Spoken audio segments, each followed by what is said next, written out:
So after I dropped 60 on Kobe, we're on the runway, right? Getting ready to go to Denver. Karan calls Kobe, right? And I'm in the background, is that Kobe? Put him on speakerphone, right? And then Brendan says, I yell out, tell him, since he's the black Mamba, I was the black Mongoose today. And they said, I'm in the back saying, black Mongoose, but they said I'm dancing on a plane yelling black Mongoose, wouldn't let Kobe talk. And they said, Kobe got so mad and said, all right, we're gonna see when I get down there, right? And they said, when we played them, he didn't speak to nobody. Oh, wow. He said he didn't shake nobody's hand, like pregame, and said, smacked me on the ass and said, you asked for this.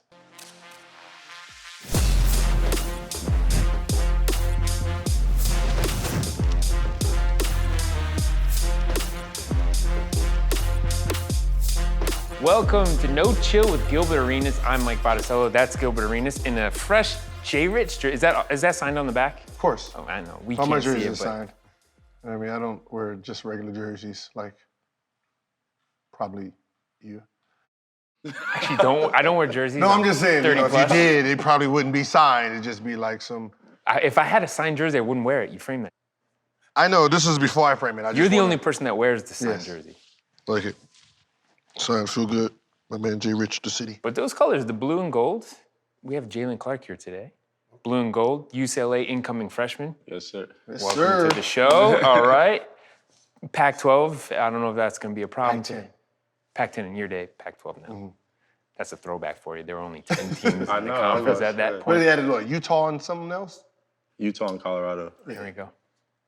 So Jaylen is from Rancho Cucamonga, went to Etiwanda in high school.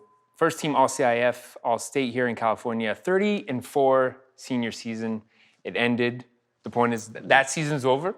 On we go to UCLA. So some schools that made offers to you were UNLV, USC, Colorado, Cal, Illinois, Boise State, but you chose UCLA. Why was that? I originally wanted to go to Colorado from the jump, but because that was before Mick Cronin had everything figured out, and I was ready to pull a trigger. But I transferred from my last high school to Etiwanda, and that hurt me the way I left there and everything. So then I was playing the senior season with really nothing, like because the way I left and everything. And Mick came out and watched me play, and I didn't miss a shot that game. I was blocking everything, and then he wanted me right there, and that was it from the start. But you had these choices. Eventually, For sure. you decided on basically the hometown school. What went into that decision?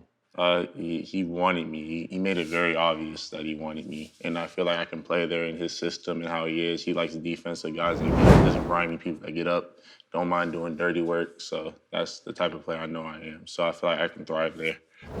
But now where you're going to be, close to home in LA, Gil, is that a good thing or a bad thing? Or maybe both? I mean, it's a good thing for college. You know, when you're a college kid, you don't have the pressure of being on your own, you know, going through, you know, the struggles of what, you know, college basketball kids, you know, or athletes themselves go through financially. So, you know, you can fall back on mom and pops. For sure. You know what I mean? So, you know, that kind of helps. And, you know, just having your supporting cast with you, you know, kind of help to keep your confidence up. You know, UCLA is a high-profile program, so, you know, you're going to be on TV, you're going to be on prime time, so from there, you just do you. Yeah, for sure. And even playing in LA, obviously, I think being in a major city in college is a rare thing. If you think about it, like New York. Most of them are in the middle of nowhere. Right. Most colleges, like Arizona's in its own like town. Yeah. We're in Tucson. Yeah. You know, but that's usually what college is Most about. colleges, Just yeah. you know, small towns, Yeah. and UCLA and USC is prime. Yeah, for sure. You know, you just prime. You know, But you also prime do location. share the light with a lot of the Lakers, the Clippers, a lot of other teams too. Yeah, LA but you know, Rams. they you know, with UCLA, because of, you know, the past and the history there, they stand on their own. Yeah, for sure. You know, if you Especially had since to, they were winning in this year, it came back to life. And the crazy thing about Westwood in LA, Westwood is a village, Westwood Village. Yeah. So when you're there, it feels like you're It feels removed like from a all little of LA. town. Yeah, it's crazy. It has a different vibe in there for sure. yeah. So if you talk about places like Boise State, you know, you go to that campus and there's really nothing around you. You don't ever leave that. But if you leave the Westwood Village, you're like, whoa, I'm on, Yeah. I'm Sunset Boulevard or I'm Santa Monica by the beach. Yeah, that's the crazy thing too. Like I've never been to like I live in a good middle class area, but I ain't never been to where you walk off and it's Gucci, Fendi, Prada, Mastros. Like ain't no Wendy's right there on the camp. Like you have to go get away to see all that. So that's crazy. Yeah, I mean, dang, you got Astros and all that right next to you. Right, it's I right mean, there. that is a selling point. That's a selling point for it. Yeah, I don't know for why sure. they don't use that in their brochures. For sure. It's Like, cool. yeah, we got Mastros right next to the campus. We don't have McDonald's like they do down at USC. Yeah. We got Mastros right here. Come you on gonna down see the here low and get you some free gift cards. And even being in LA, Gil, you would know this, that it's a different culture here for any other college experience, let alone the basketball experience. You put all these layers into it, and UCLA, I mean, it's a standout program. Yeah. Yeah, I mean the history here, the training here, UCLA players are fortunate because in the summer, all NBA players Rico come Hines. here. All of Rico Hines now with all the pros coming, they get that pro experience. They get to really test their skills to see where it's at. Yeah. And I'm pretty sure a lot of players went up against, NBA players and had great moments and be like, you know what, I think I'm going to declare. Yeah, for sure. Because you get to battle. Yeah. Because it's not like, it's low level games, it's high level, especially really high level for UCLA players. Yeah. So that's the advantage that, UCLA kids have, that they get NBA pros coming in there in the summer and running with them. I mean, if you compare like a Duke, let's say, and Kentucky, which they're a culture, but it's a different culture when you have the influence of, I really think the alumni at UCLA is a benefit. For sure. And the old players always coming back. They all use the facilities still, so that's cool too. Because people say like, oh man, all these guys went to UCLA. You would think they would just have banners. I mean, they have a ton of banners, but from back in the day more so. But I think the more important thing for you to look at is how it's going to propel my professional career. For sure. I feel like if you go to the Blue Bloods, I feel like you're really giving yourself a shot to get to the league. So is that what you looked at, really, not just the college experience, but where I can get to from there? Well, I wanted to go somewhere where I know I could play and hit the floor too. I feel like you can go to wherever school you want, but if you ain't seen the floor, it don't matter. It don't matter where you go.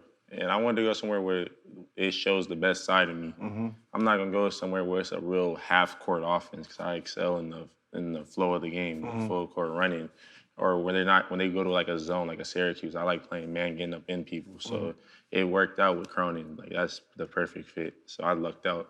Yeah, that's the most important thing too about picking colleges is picking what fits your game to excel. A lot of kids don't really understand that. They go for the names versus like, if you're a guard, depending on what kind of guard you are, depending on what kind of school you go to. If you're a high level scoring guard, Calipari. Yeah. He pushes you. So like I remember when I went to Arizona, they're thinking about redshirting me. I have DePaul and I have Kansas State, but I know from previous, Lute Olson has NBA guards. His system thrives around guards. So, if my chance was gonna make it, it would have been under, his offense. So it's, picking a great offense. If you're a defensive guy, picking a great defensive system that makes you excel too. Yeah. So, picking, colleges, that fits around what you do is very important.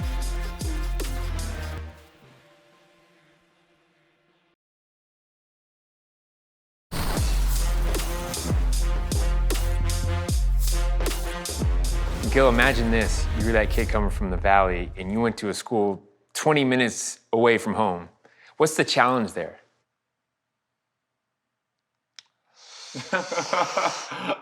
I mean, probably going to class for me. If That wasn't a I challenge don't at know, Arizona? because I feel like that was the case when too. you finally leave from under your parents' rules Yeah. and get your own little rules, you really don't, I'm gonna go back to wash my clothes and, do all that. But for the most part, you're on your own. You get to really just set your own times, do your own thing, finally try to be somewhat of an adult. So, Yeah.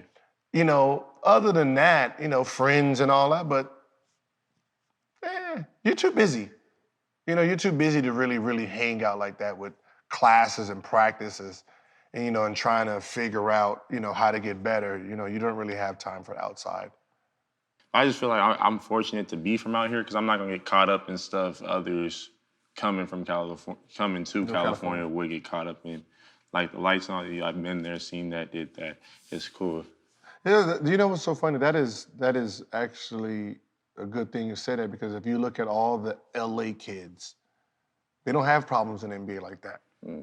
Because they've seen it all. They've seen every movie star, coming to the games at some point. You can watch them going down the street, sitting at a restaurant, so you don't get shell shocked. Yeah. You don't get starstruck either. I've seen it. I've done that. And now it's just, so when you go to Milwaukee and then some celebrity walk in, it's like, oh my God, this is. Yeah. You know what I mean? You don't really fall for that whole star, because it's all here. And I feel like some people fall into like the LA lifestyle. Yeah. I feel like there's people on the Lakers right now. I feel like you got to remember, if you're coming from Boise State, and you're from that area, and you get drafted to the Lakers or play for UCLA, you really get stuck in that lifestyle. You get stuck into a Hollywood, lifestyle. Like, oh, we're gonna go hang out with the Kristen Jenners. If you did that in high school and all that, by the time you got to the age where you can really party, you're like, it ain't all that much weight. Yeah. In that big man on campus mentality, which is different in Lawrence, Kansas or something like that, but if you put that time in college, cool, because you might end up in Atlanta or Miami or something like that. It's not necessarily courtside at Staples, but there's just that element of a bigger stage, and you're now more ready for that. For sure. As far as what UCLA does, Gil, think about this, man, they just put out so much talent, so many pros in the NBA. So for you, did you feel that, like, I'm looking at these guys like a Westbrook or Kevin Love, Zach LaVine, you can go right down the list. For sure. No, because it's crazy. I didn't know how many players, went there. I played 2K and stuff. I know, I know names, but I ain't pay attention to them in college. I was naive. So when I walked in, they have a wall, and it's just a whole bunch of players' names. And I remember asking him, I said, what's that wall? And he's like, that's only first rounders. So they have a wall literally full for just first rounders. And then on the back wall, they got the second rounders. But it was just the names of people. I'm like, whoa. So of course I don't care who you are. If you say you play basketball and don't want to go to the NBA, you're lying. That's everybody's dream. So of course I compare myself, see how was he when he got here? Was he stand out like Darren? Because I know Darren real close personally. He was a 3-year player. I'm like, well, if I feel like I'm more advanced than Darren right now, and he did this, this, and that, if I do this, this, and that, I feel like I got a shot. Yeah. So yeah, I for sure look at it and compare. He's from out that way, right? Yeah, Darren went to Etowanda. Yeah, that's right. He went to Etowanda. College. Yeah, the difference between, you can see kids who, some kids need 1 year, 2 years. Some kids literally need 3 months, 2 months. It's one of those weird things where, you're coming from, I remember watching Zion, right? Oh, yeah. And then from what we seen the last game to his first preseason game, that was a totally different dude. Yeah. You know what I mean? It was a totally different, and then from preseason to his first real game, totally different dude. Yeah. You know what I mean? So your strides become bigger than you would think, because now you have a real weight room and you know how to lift weights. You're playing against Division I guys. So from there, you're just adapting. Yeah. Now you'll go into 3 days in practice and be like, man, I should have just went straight pro. Because you adapted so fast that you're like, I could have just jumped to the next level versus, finishing this full season. Because your skill level, all you're doing is just, it's just like a machine. You're just trying to adapt faster. Yeah. There's no different talent is talent. If you stand out, you gotta remember, all the kids you played against your senior year, they're going to college. Yeah. Right? So Same. It's the same group. Yeah. It's just who's adapting faster, who's getting better faster. For sure. And that's all it is. For sure. What you're talking about, you have to know that going in. That's what matters most. Oh, yeah. Yeah, of course. Yeah. You gotta always have your mind prepared for success. You gotta be ready for success. You can't just, I'm going, when it comes, no, you have to visualize it. You have to see it. You have to understand it. So when it comes, it just comes and you just keep, like I heard some fighters say they visualize winning, the belt so much when they won it, it didn't even feel that great. Yeah, I get what you're saying. I've trained so hard in the feeling that I've put into it. Once I got it, it was like, Yeah. You know what I mean? Yeah. That's when you know you're building for the next levels. When it comes, it's just like, let's keep going. Let's keep going. Keep building. So what does that mean to you now? What you're preparing for coming into this next level of competition? I'm just keep it 100. I feel like if I really get a consistent jumper right now, I like my chances of going in to UCLA and making a huge impact. I've never had a problem creating space, nothing like getting to the rim. I never had a problem with that. But I ain't always been a consistent jump shooter. So that's my main focus going in. But I feel like if I can get that down packed, I like my chances of getting league. See what I got this with some friend is Jay Rich. So Jay Rich, when we got to Golden State, he couldn't shoot nothing. At all? Nothing. No, he was a dunk machine. Yeah. Like straight Dominique will. Like it was just all Dominique. You was anywhere in that paint, he was trying to dunk on you. He became a three-point expert. Yeah, I was about to say. By his third year, because what he did is like, well, I can dunk, I can get to the basket, I can do all this. If I can't shoot, what do I need to practice? In the summer, that's all I'm gonna do. Yeah. So in the summer, he was, like the shooting machine. This is the only time I seen the shooting machine used to go 999, 0. So he'd just shoot 1,000 shots a day, spot up threes. It just like clock. Put his earphones on, and he was just shooting. And then he became a two-way player. Yeah.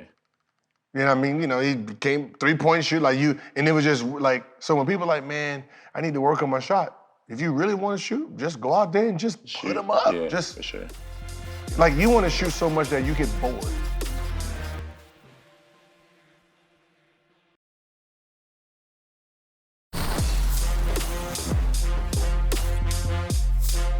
Take us through that. How in an elite program, who do you work with to develop your game? Like, what kind of support do you have?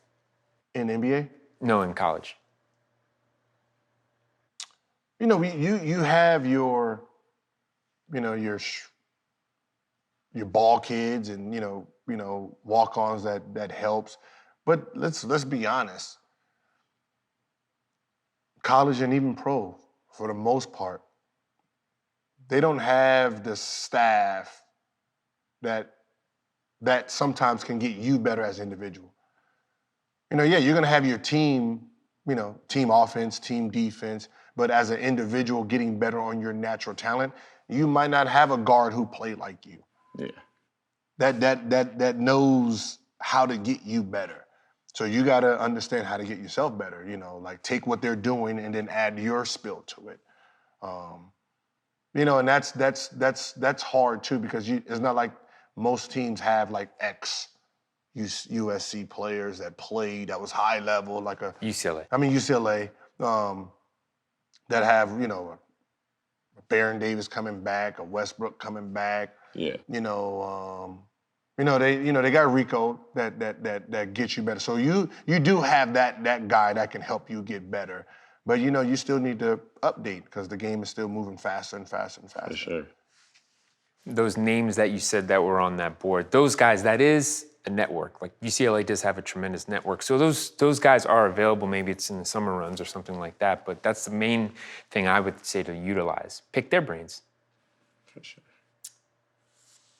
For the most part, if you're one and done, you don't really have ties to the school like that. You just went and left. So like somebody like, Westbrook will have more, pride to the school than Ball would. Yeah. How many years was Westbrook in college? I think Two. Two, yeah. 2, the Collison boys. You got legacy. There's some legacy players that came through that organization. And I can also say professionally that can help you too, that network, to use it as a resource to where they can show you the lay of the land as a pro. You're gonna say no. Why? It's competition, bro. You don't give no one secrets. Even if it's alumni. You don't get no alumni, no nothing. You figure that shit out on your own. You know, and same thing with, like, come on, think about it. Like, how many veterans tell the game to the youth? You did with Chris Paul. With Chris, no, I just bust Chris Paul's ass for him to learn, but I wasn't trying to really, you know, I'm not telling him. So he told me that story. He said that you had worked, well, maybe the first time, you had worked out, gone through 2-3 hours. Mm-hmm. He comes in the gym, you stayed, work out with him another 2-3 hours. Mm-hmm. You didn't have to do that. I know. I wanted to see what he had. So But he that's used that me. for himself. No, but I'm just also I want to guys see will what he use that. has. But what I'm saying is, John Wall, same thing with you. but what I'm saying is, like, your UCLA, like, Westbrook is not going to teach you how to beat him. Yeah. You know what I mean? No. How to, you know, he's Some not gonna, things you keep like, secret. unless you're on the same team as him. But, you know, from there, it's, well, we went to the same school, whatever y'all little slogan is. Ours was bear down. And then from there, it's battle. We battle. You ain't no more friends unless you're only friends with the people you went to school with. Yeah, I get that. You know, like, you know, when Iguodala, when he was in Philly, I don't have no ties to you. Yeah, we both went to 1-4 flat. I don't know what you're doing now. I don't know what kind of defense you think you got, 1-4 flat. You know what I mean? There ain't no friends here. Yeah. Shit. Iggy went to Arizona? Mm-hmm. Oh, I didn't even know that. Shit, Luke Walton. They got another list. Luke Walton played on my team, and he still got the treatment like, what team you play? 1-4 flat, don't even try it. ISO. I ISO'd everybody. Like, you know, so it's like one of those things where no one, for some reason, I don't know what it is. I guess everyone's too competitive that they don't want to give you the secret. Yeah. They want you to figure the secret out for yourself. Like, you know, like somebody like Mayweather. For sure. He's not gonna give his secret to someone else. Like, you're gonna have to figure out how to be 50-0. I'm not gonna give you the blueprint of what I did. You know, Especially when you're still in the game. Yeah, so you gotta study and understand, you know, the game. Like with Kobe, you know, he could have easily called Michael Jordan and say, what did you do? All he did is just grab every year, all the tapes, and year by year, he watched them to see what he added to his game. Yeah. You know what I mean? So that's how you're supposed to, like, really develop. Like, you know, find some, like, I don't care who they compare you to, you find who the greatest are. For sure. Right? And study year by year what they did, how they get better, what did they add to their game. You know what I mean? Because maybe who you idolize might not be a progressor. He might just have raw talent versus someone who has to develop, like Dwayne Wade came back with the bank shot one year. Then after the bank shot, he came back with the pump fake. And then he had the pull back. Now you got a guy who has the bank shot, pull back, pump fake. We all know he wasn't going to shoot a three. You still jumped. Yeah. You know what I mean? You know, it's like Westbrook, when Westbrook came with that hard pull-up. That changed his whole game. Because, you know, first he always hit the rim, and then now when everyone backed up and he hit that pull-up, now when he sees everyone's not backpedaling as fast, he just went by him. Yeah. Now you want to go, I'm going to shoot. Like, so you had that in-between game that he learned, you know, after that 1 year. It's like, okay, let me get a pull-up, and then from there you just add on. For sure. And I got to say, that's the important thing for Westbrook. You got to figure, going to UCLA, he had all the tools to go play in a big-time program and make a name for himself, but they realized, and he probably got some coaching at some point, you got to refine that. You got to add some gears to it to where you can go up and down the court 100 miles an hour, but if you add that pull-up, man, you're unguardable.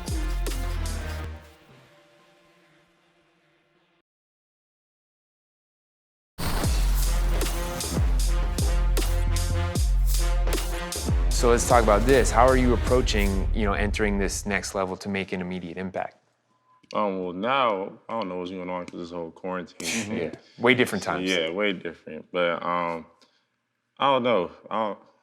I like my spot. Like, the competition I got here, I feel like I can kill it. I don't want to be an asshole or whatever, but I just do. I feel like I go and take some stuff. And I've always felt like I've been like that, though. I'm the grimy kid. No one wants to be with me. You know what I mean? I feel like you'd rather want to be with me than against me. Yeah.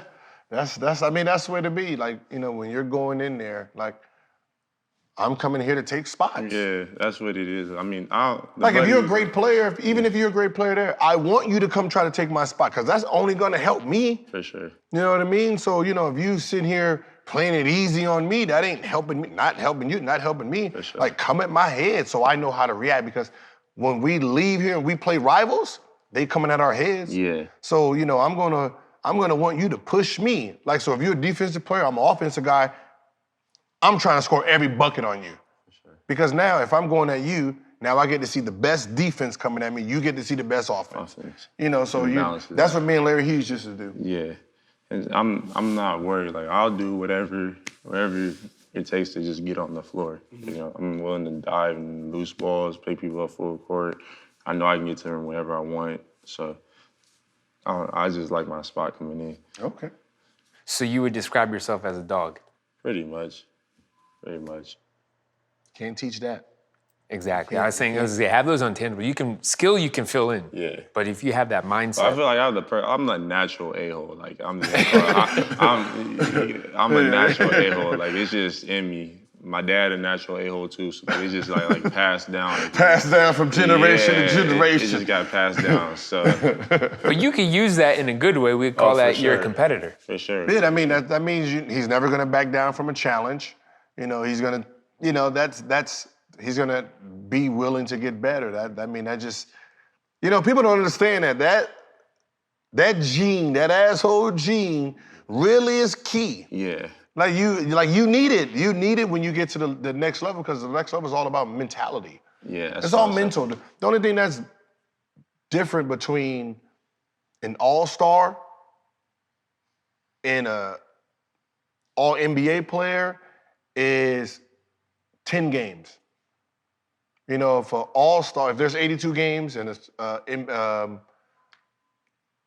all-NBA player, he came to play mentally ready to play 75. An all-star, 65. That means when you got to play Milwaukee 2 times in Milwaukee, yeah, the superstar tries to turn it on. The all-star chops it up as Milwaukee. Yeah. Same thing with Detroit. Same thing with Minnesota. Yeah. You know what I mean? Same thing with Memphis. Those are the games that, you're going to come to play against the Lakers or the Clippers and the Golden State. That's easy to get up for. That's easy to get up for. It's getting up, just the superstar versus the all-stars is getting up for those games that's just boring. Yeah. You know what I mean? That's when you just gotta come in there sometimes and just start talking trash. As soon as you step on the court, like, yo, hey, you suck. So now what you end up doing is you're forcing them to really just go. Now you got the challenge, like, yo, you're not scoring today. Yeah. Period. So you might as well just sub yourself out. So now he can get going and now you got a real battle for yourself. Because, NBA 82 games, it's all about just mentally just staying there every single game. Because it's 82 games. You really ain't gonna, you're not gonna come to play all 82 games. Even the coaches, if you tell a coach, like, let's do the win-losses, they'll circle their predicted losses during the season, before the season even starts. I would say even in college, you can you have that ranked opponent. That's a big time game on, say it's on national TV. Mm-hmm. Then we play a mid-major, maybe that's not but for you, that could be, and using that example, it's a better situation for exposure. No, which one?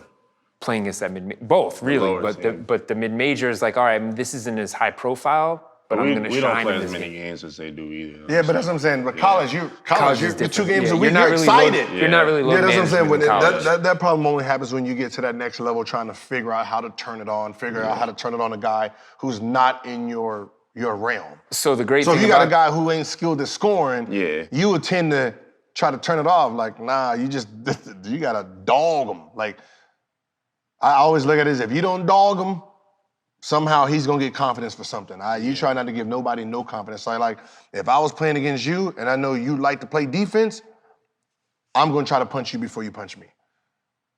So I'm gonna, like, soon as you get up full court, I'm gonna just call it out and just try to isolate you. Just 1 full flat.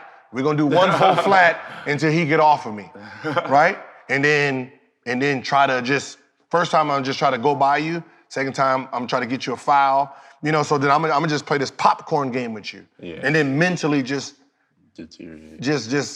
and then now you questioning yourself. And then once you start questioning yourself, now I can just play regular basketball. Yeah, it's raps. And just try to, I don't want, like if you get a rip, your confidence, like just think about it. If you playing defense and you rip me and you score, you for sure picking up full court. Yeah. Like I don't want that. Yeah. You know what I mean? So same thing with defensive players and offensive players. There's a chess game. Yeah. You know what I mean? There's a chess game. Like I used to do this. You slap the floor on me, I'm gone. Yeah. I'm gone. Soon as you get down and then you get ready, soon as I see someone get ready, you ain't gonna do that. I'm trying to go right past you, so you ain't no slapping. Yeah. You know what I mean? Disrespectful. It's just like, that you trying to set the defense up, one of those, I'm gone. Like I just used all of that. Like, it's just watching the game, just watching opponents, watching coaches, watching how a coach. For sure. You know what I mean? I can tell you that I've watched you. So if I'm playing against you, I'm pushing you right. Oh, yeah. I'm gonna push you right. You want to go left. That's crazy. You want to go to your left hand. That's crazy. You know what I mean? People ain't figured out. My whole high school career, everyone forced me left. Because you're right-handed, they're gonna push you left. So you develop that left drive. Yeah. You know what I mean? So I'm me really watch. left. Yeah, I go left. You like to go? I go dominant. you're dominant left, but you're gonna eat a lot from there because you're right-handed shooter. So everyone's gonna push you to that hand. Yeah. So no one's gonna really think, let's push a right-handy to the right. Yeah.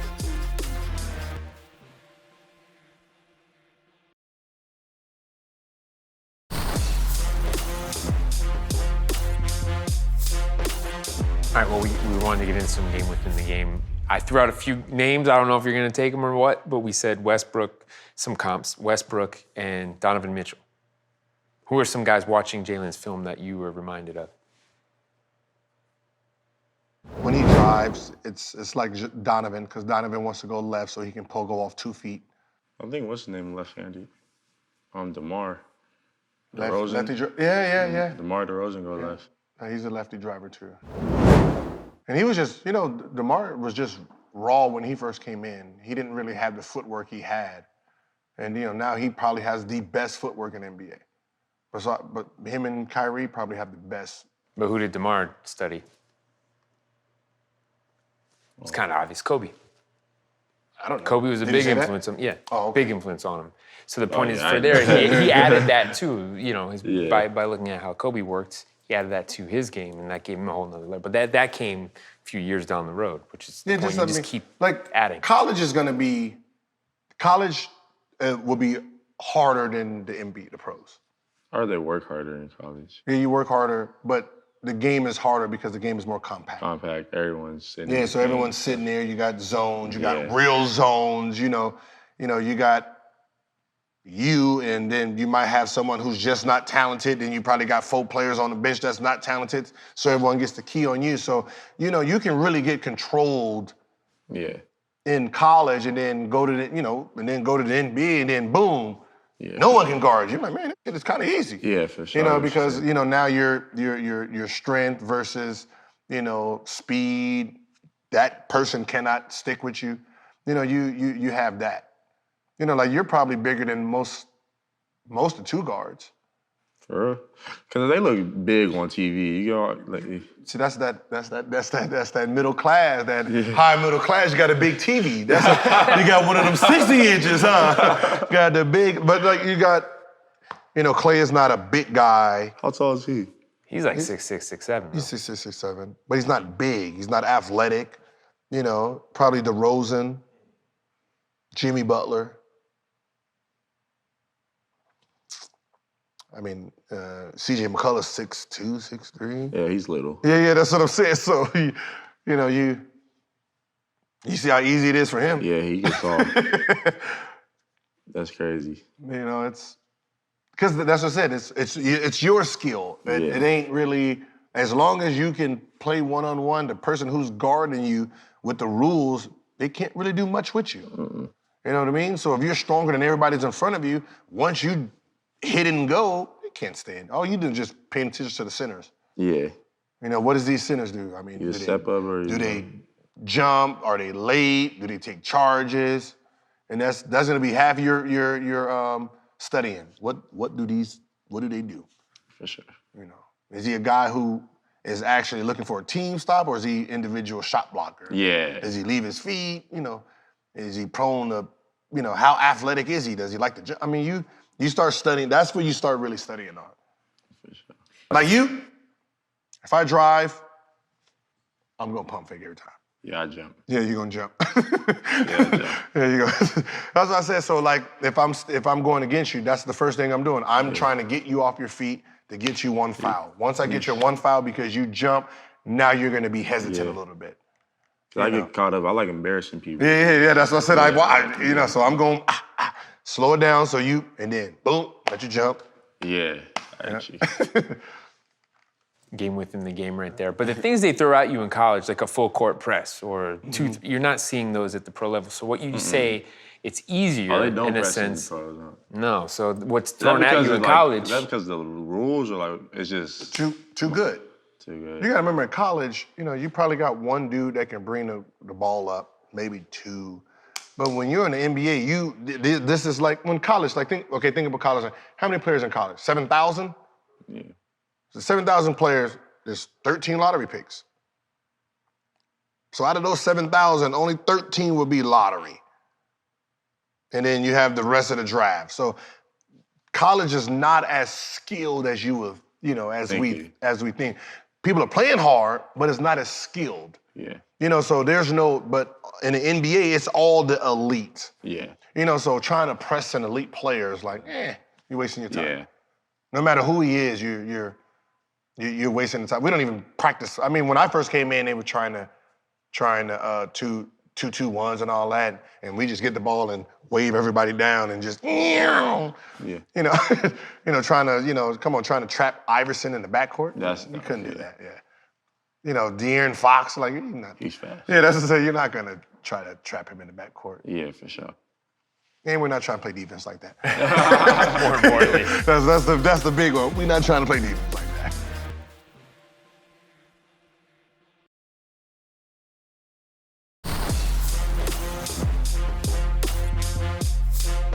All right, Jaylen, let's do it. Let's turn the tables on Gil.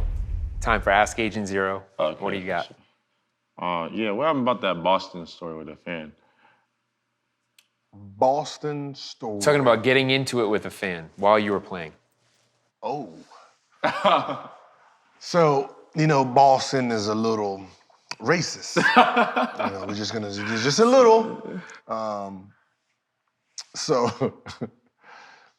So one of the little fans was calling me the N-word. Oh. Right?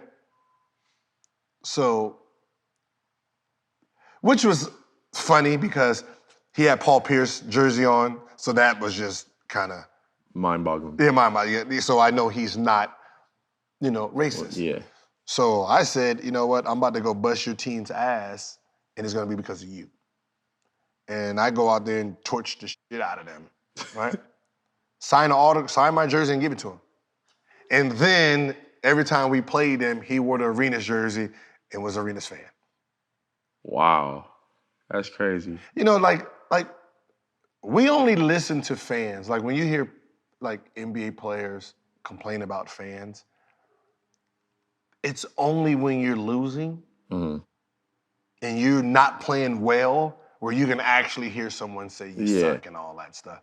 When you're winning and you're beating the team and fans just yelling, you're yelling back and doing all this and you killing. So, it's more of the player than the actual fans. Fans do what fans do. Yeah. It just depends on what that player's doing at that moment. If the player's having a bad game, he hears everything. Yeah. If he's balling, he's in the zone. He don't care. You know what I mean? He don't care. So it's more like the player mood than what the fan. Like a fan is, they paid money to sit there and do what they want. Yeah. You know what I mean? Their job is to irritate you. Yeah. So if you get irritated, they did their job. Yeah, for sure. You know what I mean? So. All right. But other than that, I used to just Like, I never let fans really, like, get under my skin. It's like, I always had conversations and, that shot, hey, blame him. Blame him, tell him to shut up. You heard it, but you use it as motivation. Yeah. Now you hear it, but you just, it's... So it's the same as like now in high school. It's the same. Yeah. It's probably worse in high school because they're on the court. Yeah. They're on the court, talking trash. So but it's the same. Those same kids that's talking trash is gonna be at UCLA games talking trash. Get older, they're gonna be at the NBA games talking trash. Same Don't thing. change. Yeah. Who was like the most hyped matchup you've had that you killed? Who was them? hyped in trash? Yeah, like you killed him. Like you going in didn't expect it to be like that easy. All defensive players. For real? Oh, there's not one defensive player that every first. So you feel like you could fry like a Patrick Beverly? He would have been trash. Oh, he would have got all that rough. That don't work. Because that only works on a player who you can really get into their mindset and get them. Like, Patrick is one of those guys that he uses the grimy. Gotta remember, he has his style. His style is junk it up. Yeah, he doesn't have a skill set. Because he doesn't have a skill set, he's not worried about not scoring. Yeah. So if he can get you off your game, he did his job. Yeah. So if he can go in there and mess with Steph, and now Steph's pushing him back, Pat won. Yeah. A player like him, I already know the mind game with him. So I'm gonna beat him to that game. I'm gonna pick him up full court, trip him one time, let him start arguing with the ref. Now he's gonna be extra aggressive. Now he's fouling you. Now he's fouling me. I used to do that with that was one thing about CP3. So CP3 has this aggression. Yeah. Bulldog. So because he's a bulldog, so like when I'm on offense, he hands check, I'll just irritate and slap the shit out of his arm. If he's on the weak side, I'll hit him. Like I'll do like little things like that, right? Yeah. And then when he's driving, I'll hold on to him. So what ends up happening is he has to give, I call it the ref, let me talk to you foul. Yeah. Right? Right? So he's gonna do his foul so he can talk to the ref. Yeah. So like if you rip him and then like you getting ready to take off, he's gonna do the little quick foul so he can try to talk to the ref. I used to love that one. Like, because that one was usually his third. They're checking out. Like he's right there. So as soon as he did that, 1-4 flat. I'm gonna 1-4 flat. Is that your favorite play? Yeah, because it's a great play against a player like you. Okay. Like you're a strong defensive guy who can really disrupt the offense. So now if you're sitting with a San Antonio type of defense and you're sitting there pushing me to help, like you can really shut down players. Yeah. Like if you went to San Antonio, you're gonna be all defensive team. Like hands down. Because you have the system that goes well with it. So if I want you to stand on your own, I'm gonna push everyone down, 1-4. Yeah. Now you have no help. For sure. So now any little move, as soon as I get an inch, I'm Jumping, gone. yeah. Yeah, so it's like, okay, now you have to stand on your own. Okay. So that was always my play. So like Raja Bell, torched. Marion, torched. Kobe, torched.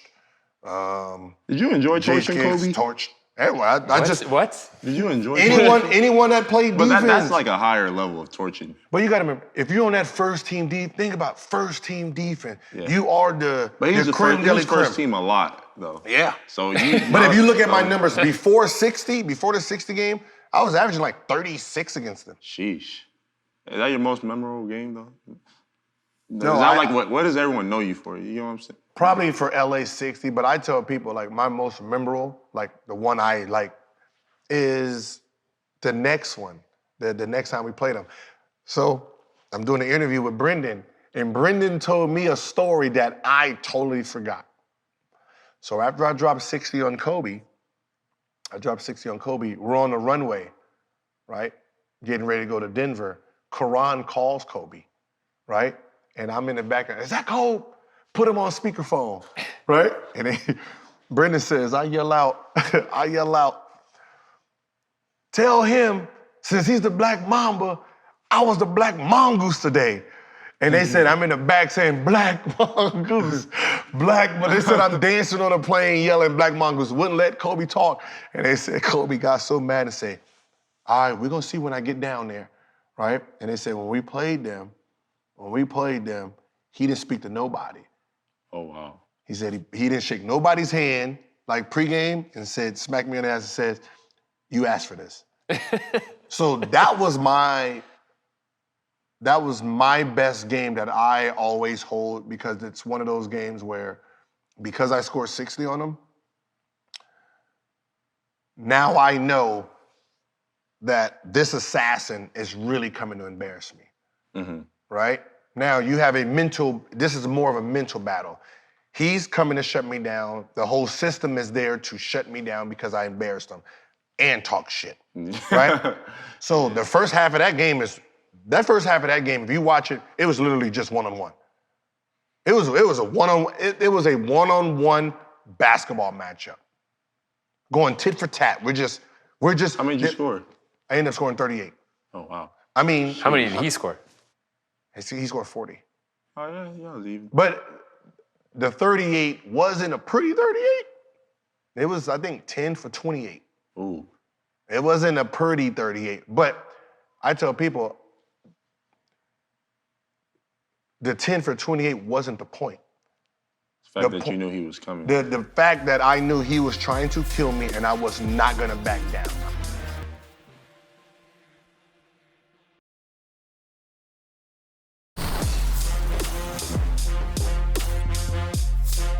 Like I said, I learned most of the players, like people y'all named, Brendan Hayward, I know all of them off 2K. So I gotta educate myself He said more. 2K. Yeah. A different way to learn. 2K? Yeah, your guy on 2K not that good. That's why I was asking. Who ain't? You. What's this, come here? Huh? Come again? What you got, the pink? You got the pink card? Oh, you talking about the diamond? Yeah. That's 2K like 18. You old. They don't even have that no more. They don't have that in the newest one? No. People say I'm raw in the newest one. No. No. The right, I'm nice, right? No, yeah, for He sure. You just don't know how to use me. Like he must be passing. You must be passing and then trying to shoot. No. It's just shoot. Like you just one-on-one. That's 1 full flat. It has it. I guarantee you, it has ISO on it. You hit that play, trust me, bro, you good. Well, let's get out on this, Gil. Maybe that's the only way you can measure yourself against Gilbert is on video games. Sure. But that's a great what if. What if the younger Gilbert played in this era? I got to give it to him on the high school, because we have to keep the same bodies. 191. He's just massive compared to what I was. That was high school. We can't wait, Jaylen, to see you at UCLA. Do your thing. Yes, sir. Yes, sir. Cook with some home cooking. Yes, sir. It's a No Chill Show with Gilbert Arenas. I'm Mike Botticello. That's Gilbert Arenas. Jaylen, thank you again. We'll see you next time.